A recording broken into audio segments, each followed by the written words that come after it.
Balumi essula ya 8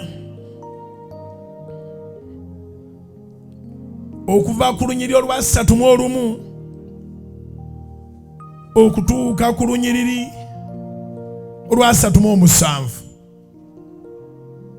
Jayo ekitabo kyo, jayo Bayibuli yo, kasoda kawummuze, tugenda kuwandiika ennyiriri.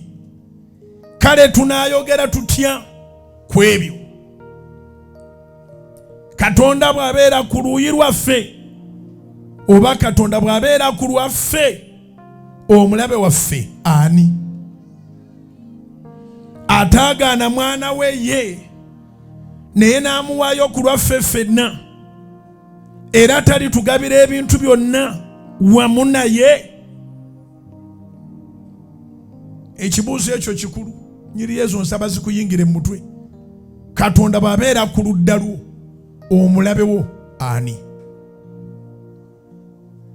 Abatamubuuza ng'ayagala banyumyemu, abamubuuza ng'ayagala amubonereza amuviire ku mwana. Ezikubire ddala mu linnya lya Mukama waffe Yesu. N'olwekyo tebakulimbanga nti Katonda ali ku ludda lwa mulabe wo. Katonda ali ku ludda lwo.